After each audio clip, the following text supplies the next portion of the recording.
məşhurların insanların həyatına təsiri nə qədərdir və bu onların o pis mən müsbət təsir orada görmürəm və onların o pis təsirindən bunları necə xilas eləmək olar və o mənfi kəsimə alternativ formalaşdırmaq mümkündür bizim cəmiyyətdə ümumiyyətlə. Bu suala bir şeylər də əlavə etmək istəyirəm. Məsəl üçün bir də bizim həmin o cəmiyyətə təsir edə biləcək blogerlər, influencerlər travmalıdır bəziləri. Çünki bəzi bir mənalı şəkildə. Fokuslandığı mövzulardan çox cinsəllik var, qadın-kişi münasibəti var, orada bərabərsizlik falan və yəni baxırsan ki, biri ancaq fokuslanıb kişini pisləməyə ki, yəni kişi belədir, kişi elədir. Biri fokuslanıb ancaq qadınları pisləyir. Onlar biraz çox açıq şəkildə nə isə deyirlər və onları izləyənlər də alqışlayır ki, əladır da, bu müstəqildir, bu azaddır, bu filan sözü çəkinmədən, utanmadan deyir. Yəni bax bunların təsirləri mənə görə yəni öz travmalarını sadəcə yeridirlərmiş kimi gəlir. Və həyasızlıq bir növ sanki bir uğur və yaxud da normaya çevrilir. Yəni bu adamın həyası yoxdursa, utanan yeri yoxdursa, bu güclü insandır sanki, yəni bu sərhədsiz insandır. Hər bir mövzu ki, ümumiyyətlə gündəmə gəlir, müzakirə olunur sosial mediada, gətirib stolun ətrafına iki ekstrem ucu oturdurlar həmişə. Məsəl üçün heyvan haqqlarından müdafiəsindən falan misal verirdi. Bir tərəfdə insan sevməyən, ailə qurmamış, evdar bir xanımdır, ailə qurmayıb və 46 dənə pişiyi var. Məsələn, belə bir anormal bir fiqur gətirib otuzdururlar. Bu bir tərəfdə də maniakal bir insan ki, müzakirə edir ki, mən görəndə məsələn pişiyi təpiyi vura bilərəm ya yox, məsələn əslində niyə vura bilməyim. Bu tərəfdə də belə bir şey. Yəni heyvanlar məsələsini müzakirə eləyən nə bu uc olmalı deyil, nə o uc. O insanı sevmir, insan tanımır. Bu da heyvanla münasibət qura bilmir. Yəni bir sağlam insan niyə elə bir müzakirə eləsin də? Yəni hər ikisinin sayı ümumiyyətlə azdır da. Həm azdılar, bəli, amma səsləri bu möhkəm çıxır bu ekstrem ucların. Oradan çıxış eləyərək sonra da deyir ki, bu baxsaz deyir bütün mövzularda belədir. Siyasi şeylərdə, proqramlarda, müzakirələrdə ekstrem uclar, sosial məsələlər olsun, ekstrem uclar. Yəni bu biraz da diqqət ekonomiyası var hal-hazırda və diqqət çəkmək puldur dediyiniz kimi. Siz dediniz hətta ciddi. Yəni o tamam ayrı bir sistemdir də. Belə bir sistemdə bəli, əgər diqqət çəkmək puldursa, artıq həqiqət yox, diqqət meyar olursa, insanlar təbii ki, o uc səsləri gətirib çıxarırlar, çünki onların səsi möhkəmdir. Onlar da absurd şeylər deyirlər və durmadan artıq bu bir dənə kanal deyil də, bu kommunist dövrdəki şey deyil, bir dənə ASTV olsun, hamı ASTV-yə baxsın. Artıq podkastlar, fərqli onlayn TV-lər, YouTube kanalları, fərqli televiziya kanalları, radiolar və s. Hərənin öz sosial şəbəkəsi, unutmuşam ümumiyyətlə müəllifin adını, o deyirdi ki, yaxın gələcəkdə hamı məşhur olacaq, amma bir saniyəliyinə. Artıq məşhurluq anlayışı da biraz dəyişib. Artıq fikir versəz, mənim məsələn özümün TikTokda videom var, 300 mindən çox baxış gəlib ona. Amma məni şəhərdə göstərsəz ki, məsələn bu kimdir, tanımır heç kim. Bu da var.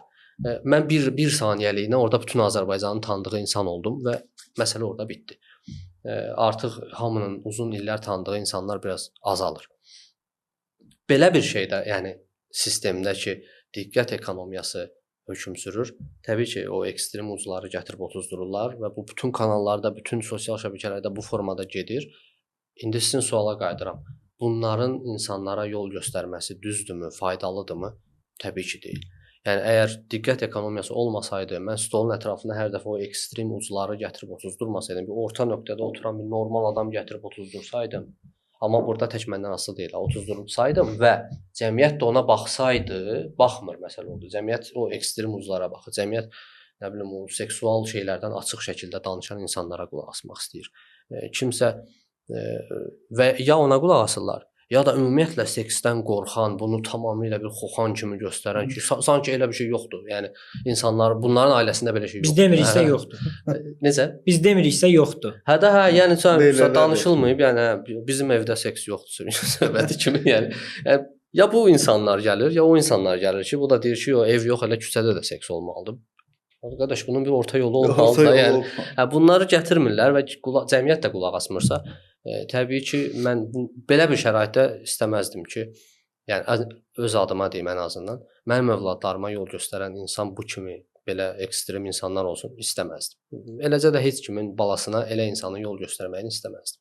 Amma təəssüf ki, biraz insanların tərbiyəsində hal-hazırda həmin bu insanların rolu az qala valideynin rolunu da üstələyir. Əvvəl valideyn yazırdı insanın tərbiyəsini belə deyim və verirdi çapa. Nədirsə odur.